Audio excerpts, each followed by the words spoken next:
Ngayong umaga ay magpapakain tayo ng ating mga alagang ibon. Ang alagang ibon ko nga pala na ito ay mapapansin nyo, meron siyang palong-palong para siyang pikoy. Nabili ko yan siya sa Maynila, 4 na piraso, kaso yung isa ng panahon ng tag-init, siging pausok namin sa mangga, sinipon siya, hindi ko na napansin, kaya ayan na matay, nabawasan sila, kaya 3 na lang. Ang isa wala ng pares. Tapos ito namang African lovebird ko, binili ko lang yan sa kaibigan kong pulis sa Puerto. Nakailang bisis na yan, itlog ng itlog, hindi napipisa. Tapos nang sinabi ko sa kanya, pinalitan niya yung male ko ng ibang male. Tapos ngayon nag-itlog na naman siya, hoping na sana mapisa na. Nag-start na siya ng itlog.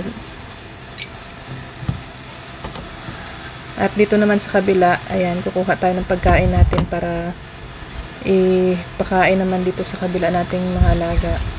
Papansin niyo, ang dami kong alagang ibon. Lahat ng yan, maliban lang sa African, ay binili ko sa Maynila.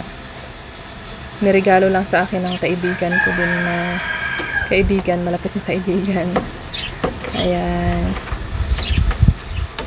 Sa Maynila ako nagpabili ng mga ibon kasi sa Maynila marami magaganda at makakapili ka ng kulay. Papansin niyo yung kulay ng mga parakits ko, ang gaganda. Although meron na rin dito sa sa Puerto na bibili, pero pricey kasi masyado pag sa Puerto. Yung isang pair niya, katumbas na halos ng 2 pair sa Maynila. Ayan.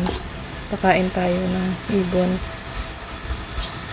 Yung isa kong ibon dyan, na babae, ayan, nakapagpapisa na rin ako. Tapos ngayon meron na naman akong nagalimlim.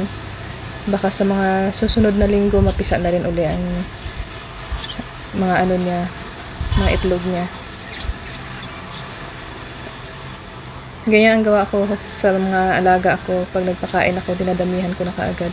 Hanggat maaari, nilalagyan ko ng tag 1 kilo o 2 kilo sa loob ng kulungan nila. Tapos, tubig na marami kasi hindi lahat ng oras andito tayo sa ating bahay, mapakain sila. At least, sa mga following days na hindi tayo busy, visit lang.